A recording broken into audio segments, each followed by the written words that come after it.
नमस्कार दोस्तों, study point and career channel में आप सभी का फिर से एक बार स्वागत है। आज के इस वीडियो में हम जानेंगे स्मार्ट स्टडी टिप्स के बारे में। कुछ ऐसे तरीके जो टॉपर द्वारा सजेस्ट किए जाते हैं। अगर आप किसी भी एग्जाम्स की तैयारी कर रहे हैं तो ये सारे टिप्स आपके लिए बहुत ज्यादा काम आने वाले हैं।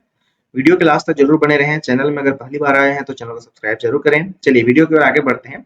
टॉपर्स दो कहते हैं हमेशा कि आपको एक टाइम टेबल बना के रखना चाहिए। हाँ, ये हमारा सबसे पहला टिप्स है, टाइम टेबल।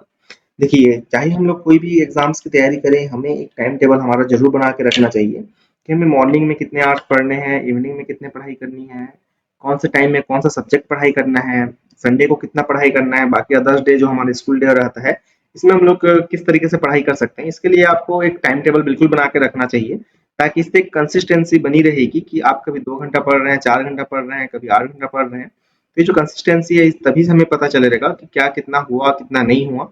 इन्हीं सभी चीजों को समझने के लिए हमारे पास एक टाइम टेबल होना जरूरी है और सभी स्टूडेंट को अपना टाइम टेबल जरूर बना के रखना चाहिए। क्या आप अपना टाइम टेबल बना के रखते हैं? हमें कमेंट करके जरूर बताएं।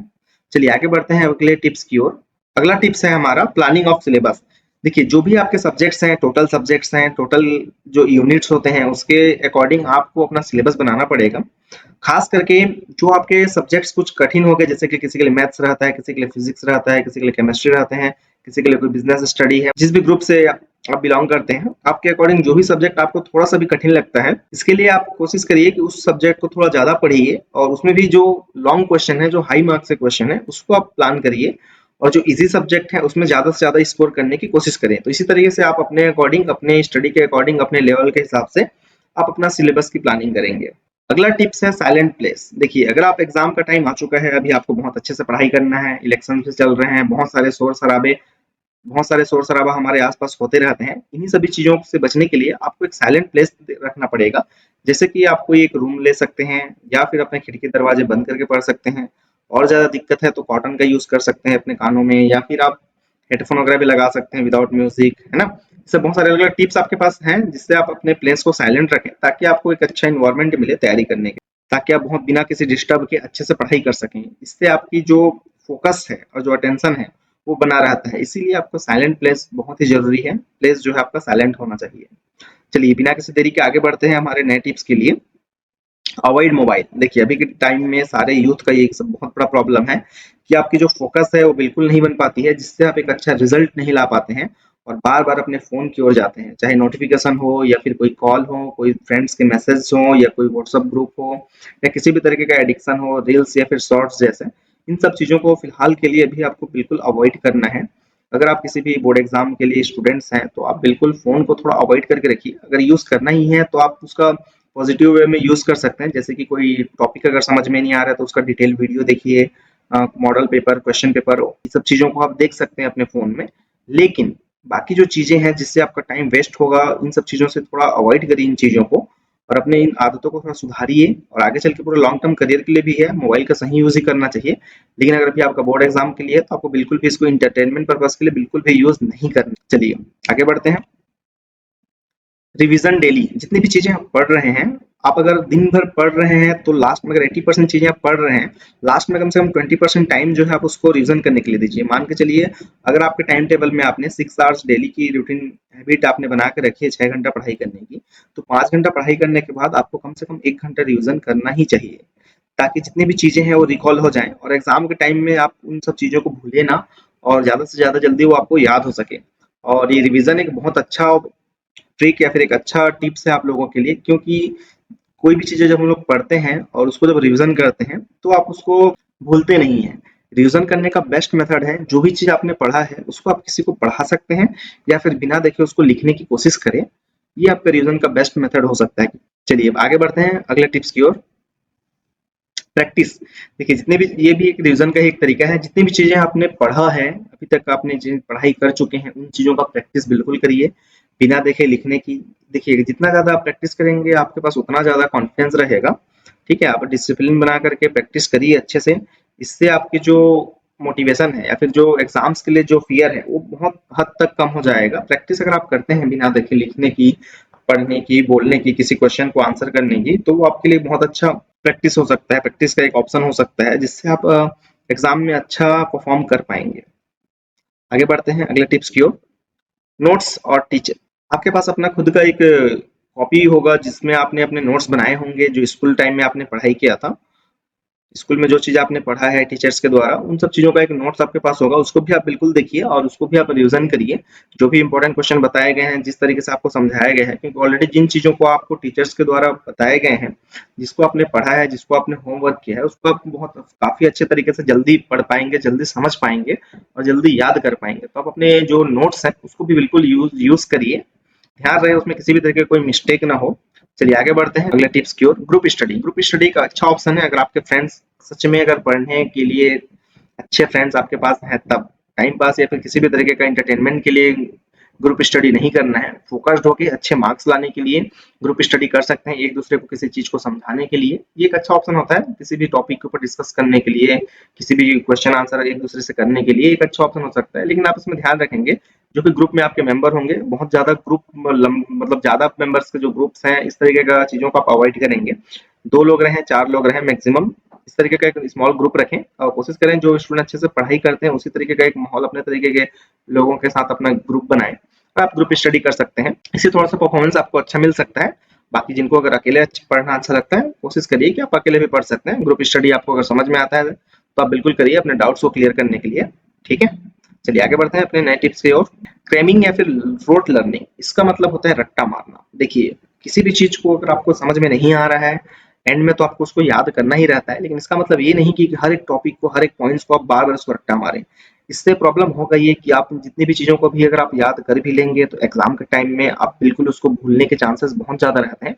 इसीलिए थोड़ा सा कोशिश करिए जो कॉन्सेप्ट स्टडी रहते हैं उसको आपको उसको डीप में थोड़ा समझना रहता है कि किस तरीके से वो चीजें काम कर रही है, उसके आंसर को समझने की कोशिश करिए और उसको अपने तरीके से लिखिए। ये ज्यादा अच्छा रहेगा ना कि रट्टा मारना। अगर आप बिल्कुल कोई चीज समझ नहीं आ रहा है, उस पॉइंट को, किसी फॉर्मूले को, इन सब चीजों को आप याद कर सकते हैं, लेकिन सभी चीजों को आपको रट के तैयारी करके जाना एग्जाम के लिए, ये आपके लिए दिक्कत कर सकता है। तो इसको थोड़ा आप अवॉइड करेंगे, थोड़ा ध्यान रखेंगे। इसको ज्यादा अच्छे से अगर और समझना है तो आप इसको ये समझिए कि आपको आगे चल के बहुत सारी चीजें लॉन्ग टर्म में काम करनी है, तो आप अगर किसी भी चीजों को रट के जाएंगे तो आप उसको बहुत जल्दी भूल जाएंगे, तो आपके काम नहीं आने वाला। इसीलिए आपको हर एक पॉइंट्स को, अपने सब्जेक्ट्स को, ताकि हम लोग अपने करियर में आगे उसको ग्रोथ में ले सकें, इसीलिए हमको क्या है समझना रहता है। तो आपको रटने से ज्यादा थोड़ा समझने में ध्यान देना है अपने सब्जेक्ट को लॉन्ग टर्म के लिए, ठीक है। आगे बढ़ते हैं अपने अगले टिप्स की ओर। अगला टिप्स है हमारा कॉन्फिडेंस। देखिए बहुत सारे बच्चे पहले से घबरा जाते हैं, कैसे मार्क्स आएंगे, किस तरीके से क्वेश्चंस आएंगे, कैसे हम लोग अटेम्प्ट करेंगे, ये सब चीजें। देखिए आप जितना ज्यादा प्रैक्टिस करेंगे अपने आप को उतना सेल्फ मोटिवेटेड फील करेंगे। प्रैक्टिस करिए, अच्छे से लगातार पढ़ते रहिए, जितने भी टिप्स बताए जा रहे हैं उसको फॉलो करिए, आपको ज्यादा कॉन्फिडेंस रहेगा। आपको एकदम डिमोटिवेटेड नहीं होना है और थोड़ा सा कोशिश करिए, रिवीजन को फोकस करिए, प्रैक्टिस में फोकस करिए और अपने हेल्थ को भी अच्छे बना करके रखिए, जिसके लिए आप थोड़ा बहुत एक्सरसाइज कर सकते हैं, मेडिटेशन कर सकते हैं। आगे इसको हम लोग आगे डिटेल में समझेंगे।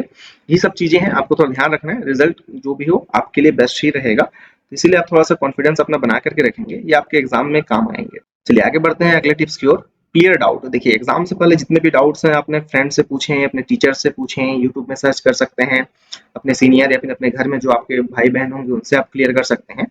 डाउट हमेशा क्लियर करके ही रखें। एग्जाम में डाउट, किसी भी तरीके का डाउट लेकर के ना जाएं, जैसे कि एग्जाम से रिलेटेड बेसिक क्वेश्चन या जो भी ऑप्शन होते हैं इन सब चीजों का डाउट हो, या फिर कोई हार्ड क्वेश्चन उससे रिलेटेड कोई डाउट हो, जिस भी सब्जेक्ट का प्रिपरेशन कर रहे हैं उसमें कुछ डाउट है, इस तरीके के जितने भी डाउट है आप उसके गाइडेंस बिल्कुल लें अपने टीचर से, अपने फ्रेंड से, ठीक है। ये सब चीजें आपके लिए बहुत ज्यादा काम आने वाले हैं, खास करके जो हाई मार्क्स के क्वेश्चन होते हैं 4, 5, 6, इन सब चीजों को आप ज्यादा फोकस करके रखेंगे, इसमें किसी भी तरीके का जो है डाउट आपके पास ना रहे। चलिए आगे बढ़ते हैं अगले टिप्स की ओर। Sleep cycle. देखिए आपके लिए बहुत ज्यादा इंपॉर्टेंट चीज है sleep cycle. Late night study या फिर अर्ली मॉर्निंग, दोनों में से किसी एक चीज को प्रीफर करें। ये नहीं कि बहुत ज्यादा देर तक जाग रहे हैं फिर जल्दी उठ रहे हैं, इससे आपके हेल्थ में प्रॉब्लम होगी। और हेल्थ आपके लिए बहुत ज्यादा इंपॉर्टेंट चीज है, लाइफ टाइम के लिए भी और बोर्ड एग्जाम के टाइम भी। कई बच्चों का ऐसा होता है कि किसी को बुखार आ गया या किसी भी तरीके का हेल्थ इशू आ गया, डाइजेशन से रिलेटेड या फिर किसी भी तरीके का प्रॉब्लम आता है, तो वो एग्जाम ही नहीं दे पाते हैं। इससे अच्छा है कि आप थोड़ा-सा अपने हेल्थ के ऊपर भी फोकस करें। इसके लिए आप कोशिश करिए 6 से 8 घंटा सोने की, थोड़ा बहुत मेडिटेशन या फिर जो एक्सरसाइज है उसको करने की थोड़ा कोशिश करिए। बाकी आप बिल्कुल स्टडी करिए जितना ज़्यादा आप कर सकते हैं डेली। कोई आप कितने घंटे पढ़ाई करते हैं इससे ज़्यादा ज़रूरी है कितना इफेक्टिवली आप उसको सीख रहे हैं, कितने अच्छे से आप उसको याद रख पा रहे हैं, ये ज़्यादा ज़रूरी है। ठीक है, टॉपर्स द्वारा ज़्यादातर बोला जाता है हम लोग भले ही कम पढ़ते हैं लेकिन अच्छे से पढ़ते हैं, मतलब कि फोकस स्टडी होनी चाहिए। इसमें फिर टाइम मायने नहीं रखता कि आप 6 घंटा पढ़ रहे हैं, 8 घंटा पढ़ रहे हैं या फिर 10 घंटा पढ़ रहे हैं। कोशिश करिए ज़्यादा से ज़्यादा पढ़ने की, बाकी एग्जाम टाइम में आपको उसके अकॉर्डिंग पढ़ना पड़ेगा और अपने टाइम को मैनेज करके चलिए और बहुत ज़्यादा स्ट्रेस नहीं लेना है। अगर आपका स्लीप साइकिल खराब होता है तो आपको बहुत अलग अलग तरीके के प्रॉब्लम्स हो सकते हैं, इसलिए अपने स्लीप साइकिल को ध्यान में रखेंगे। आगे बढ़ते हैं अपने नए टिप्स की ओर। Avoid cheating. देखिए अभी नवभारत टाइम्स के एक न्यूज में भी आया था कि आपके जो जो भी बच्चे चीटिंग करते हुए पाए जाएंगे उनके जो आंसर शीट है उसको अलग से चेक किया जाएगा। ठीक है, थोड़ा सा कोशिश करिए कि इन सब चीजों से आप बचें, किसी भी तरीके का ये सब चीजें करने का ना सोचें। अगर कोई भी जो आप टूल्स लेके जाएंगे उसको आप बिल्कुल चेक करके लेके जाएंगे और कोशिश करिए एग्जाम टाइम में किसी से भी कुछ भी डिस्कस ना करें। आजू बाजू दायां बायां आपको कहीं बात नहीं करना है। कुछ भी डाउट होता है एग्जाम हॉल में जो भी टीचर्स अवेलेबल रहेंगे आप उनसे आप कांटेक्ट कर सकते हैं, फिर उनसे बात कर सकते हैं अगर कोई इशू होता है तो। अदरवाइज आप कोशिश करिए अपने एग्जाम में फोकस करने की, अपने टाइम को मैनेज करने की और अपने आंसर राइटिंग में आप ज्यादा फोकस करेंगे, तभी आप अच्छे से कर पाएंगे। चीटिंग को बिल्कुल अवॉइड करके रखना है आप लोगों को। चलिए आगे बढ़ते हैं अपने नए टिप्स की ओर। अगला टिप्स है हमारा ट्रैक योर प्रोग्रेस। देखिए जो भी आप तैयारी कर रहे हैं थोड़ा सा अपने प्रोग्रेस को चेक करने के लिए आप जो मॉडल और क्वेश्चन पेपर दिए जाते हैं उसको आप चेक करके देख सकते हैं कि चीजें आप जो भी चीजें आप पढ़ रहे हैं वो चीजें आपको समझ में आ रही है कि नहीं, कितनी चीजें आपको याद है। इन सारी चीजों को समझने के लिए आपको थोड़ा अपने प्रोग्रेस को समझना पड़ेगा और ट्रैक करके रखना पड़ेगा कि कितनी चीजें बाकी हैं, कितनी चीजें हो गई और जितनी भी चीजें हमने किया है वो चीजें मुझे याद है या नहीं। यही आपका प्रोग्रेस रिपोर्ट बन सकता है एक तरीके से कि कितनी चीजें कितनी बार हो चुकी हैं। आप इसके लिए एक चेकलिस्ट बना सकते हैं।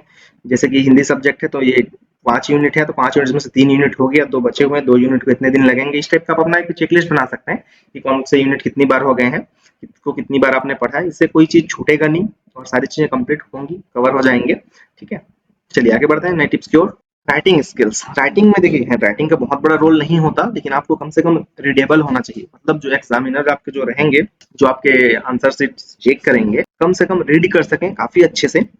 ठीक है, इसके लिए टाइम मैनेज करके चलना है आपको। फास्ट राइटिंग बिल्कुल रखनी है लेकिन रीडेबल होना चाहिए बिल्कुल, और साफ सुथरे होनी चाहिए, थोड़ा लाइन स्पेस करके लिखना है। ठीक है, ये सब चीजें बहुत इंपॉर्टेंट चीजें हैं और प्रैक्टिस जितना ज्यादा करेंगे उतना अच्छा रहेगा। जहां भी आपको जरूरत है डायग्राम की, चार्ट की, बिल्कुल आप उसको यूज करिए। राइटिंग स्किल्स आपके पास बहुत जरूरी है। टॉपर्स के आप पिछले नोट्स वगैरह भी देख सकते हैं कि टॉपर्स किस तरीके से लिखते हैं, किस तरीके से अच्छे मार्क्स उनको मिल पाता है इस वजह से। तो राइटिंग भी एक बहुत अच्छा स्किल्स है और आपके लिए एक बेस्ट टिप्स होने वाली है ये, तो इसलिए आप राइटिंग स्किल्स को भी ध्यान देंगे कि आपको किस तरीके से बोर्ड एग्जाम में आपको लिखना है। अगला है मॉडल पेपर। मॉडल पेपर में आपको एग्जाम के पैटर्न समझ में आते हैं, आप उससे प्रैक्टिस कर सकते हैं जिससे आपका कॉन्फिडेंस बढ़ेगा। ये एक तरीके का सैंपल पेपर होता है जिसके थ्रू आप अपने एग्जाम्स के लिए तैयारी कर सकते हैं, प्रैक्टिस कर सकते हैं। एक तरीके का टेस्ट फॉर्मेट होता है जिससे आप अपने स्ट्रेंथ यानी कि किस तरीके से आप अच्छे किस क्वेश्चन को सॉल्व कर पा रहे हैं, किसमें आपको दिक्कतें आ रही हैं, किस टाइप के क्वेश्चन को आप नहीं बना पा रहे हैं, इन सब चीजों को आप देख सकते हैं। तो मॉडल पेपर एक बहुत अच्छा ऑप्शन होता है जिससे हमारा कॉन्फिडेंस बढ़ता है, तो बिल्कुल आप मॉडल पेपर यूज करिए। अगर आपके पास 10th या 12th के मॉडल पेपर नहीं है तो नीचे दिए गए नंबर पे आप अगर जैसे व्हाट्सअप करेंगे तो आपको मॉडल पेपर मिल जाएगा किसी भी बोर्ड का, और आप चाहे तो ऑफिशियल वेबसाइट से भी डाउनलोड कर सकते हैं अगर आप किसी भी बोर्ड एग्जाम से स्टूडेंट्स हैं तो। चलिए आगे बढ़ते हैं अगले टिप्स की ओर। Old question paper. Old question paper यानी कि आपको जो भी अभी अगर आप 10th क्लास में हैं तो पिछले साल में जो 10th क्लास में जो भी एग्जाम में जो क्वेश्चन पेपर आए थे वो आपका जो ओरिजिनल क्वेश्चन पेपर होता है, पुराने क्वेश्चन पेपर, ये एक बेस्ट मेथड माना जाता है टॉपर्स के द्वारा कि ओल्ड क्वेश्चन पेपर। इससे हमें एग्जाम का जो असली पैटर्न होता है वो समझ में आता है, उससे हम लोग प्रैक्टिस भी कर सकते हैं और बहुत सारे क्वेश्चन जो पुराने क्वेश्चन होते हैं बहुत सारे क्वेश्चन रिपीट भी होते हैं। तो ये सब चीजें आपके लिए बेनिफिट हो सकते हैं और आप देख सकते हैं कि जो ओल्ड क्वेश्चन पेपर है उसको हर एक टॉपर्स ने तैयारी किए करते ही हैं हम लोग। अगर ओल्ड क्वेश्चन पेपर किसी के पास नहीं है तो भी आप हमें व्हाट्सअप कर सकते हैं, आपको बोर्ड एग्जाम से रिलेटेड जो भी ओल्ड क्वेश्चन पेपर के पीडीएफ है वो आपको मिल जाएंगे। तो ये थी दोस्तों हमारे कुछ स्मार्ट स्टडी के टिप्स। इसमें आपको अपने टाइम टेबल फॉलो करने हैं, अपने सिलेबस को प्लानिंग करके चलना है, रेगुलर हमें प्रैक्टिस करने हैं, अपने नोट से भी पढ़ाई करनी है, ग्रुप स्टडी कर सकते हैं, कॉन्फिडेंस को बना करके रखना है, जितने भी डाउट हैं उसको क्लियर करने हैं, अपने हेल्थ के ऊपर भी फोकस करके रखना है जिसके लिए हम लोग अपना स्लिप साइकिल देखेंगे और अपना हेल्थ हम लोग मेंटेन करके रखेंगे। चीटिंग जैसे चीजों को अवॉइड करना है, एक साइलेंट प्लेस रखना है हमको अच्छे से तैयारी करने के लिए। ठीक है, साथ ही हम लोग अपने मोबाइल को भी अवॉइड करेंगे, फोकस स्टडी करनी है, राइटिंग स्किल्स के ऊपर भी ध्यान देना है, model paper, old question paper और टॉपर नोट से भी हम लोग तैयारी करेंगे। साथ ही हम लोग अपने प्रोग्रेस को भी ट्रैक करेंगे, कितनी चीजें हम लोगों ने तैयारी कर चुके हैं, कितनी चीजें हमारी बची हुई। तो दोस्तों आपको ये वीडियो कैसा लगी हमें कमेंट करके जरूर बताएं। चैनल पर अगर आप पहली बार आए हैं तो चैनल को सब्सक्राइब जरूर करें। अगर आप किसी भी बोर्ड एग्जाम से रिलेटेड कुछ भी डाउट है तो हमें कमेंट करके पूछ सकते हैं या फिर हमारे व्हाट्सएप नंबर पर कॉन्टेक्ट कर सकते हैं। जो भी आपके लिए बेस्ट हेल्प हो पाएगा हम लोग करेंगे। वीडियो के एंड में हम लोग जानते हैं कि एग्जाम के समय कुछ बेसिक चीजें आपको ध्यान रखना है, जैसे कि आपको एग्जाम के टाइम में घबराना नहीं है। जितने भी क्वेश्चन हैं सभी क्वेश्चन को आपको सॉल्व करने की कोशिश करनी है। आपको राइटिंग में भी ध्यान रखना है, बहुत ज्यादा स्लो लिखेंगे तो आप कुछ क्वेश्चन छूट जाते हैं, इसलिए आप स्पीड पे भी ध्यान रखेंगे। ध्यान रहे राइटिंग आपका रीडेबल होना चाहिए। अपने एग्जाम पे फोकस करेंगे, आजू बाजू में बातें ना करें जिससे आपको कोई चीटिंग वगैरह के लिए दिक्कत ना हो, इस वजह से आपको कहीं बातें नहीं करनी है। ठीक है, फ्लेक्सिबल पेन का यूज करेंगे जो आप रेगुलर में यूज करते हैं, कोई नया पेन लेकर नहीं जाना है। जो उससे आप रेगुलर लिखते हैं उसे वही पेन आप यूज कर सकते हैं। ध्यान रहे इसमें आपको रेड पेन या फिर किसी भी तरह का ग्रीन पेन का यूज नहीं करना है ना। हैंड राइटिंग का जैसे मैंने बताया आपको रीडेबल होना ही चाहिए। Don't talk to anyone, exam के समय किसी से भी बात ना करें, ये आपको पहले भी 2-3 बार बताया जा चुका है इस वीडियो में, तो इसलिए थोड़ा ध्यान रखेंगे। टाइम मैनेजमेंट, टाइम का भी आपको ध्यान रखना है, टाइम मैनेज करके चलना है, तभी आप अपने एग्जाम में अच्छा स्कोर कर सकते हैं। आज के इस वीडियो में बस इतना ही। आप सभी को आपके एग्जाम्स के लिए ऑल द बेस्ट, एग्जाम्स के लिए बहुत सारी शुभकामनाएं। आपका एग्जाम बहुत अच्छा रहेगा। आगे हम लोग आपके लिए इसी तरीके से बहुत सारी जानकारियां और भी लाने वाले हैं, तो चैनल को सब्सक्राइब करके जरूर रखें। मिलते हैं एक और नई वीडियो के साथ, तब तक के लिए धन्यवाद।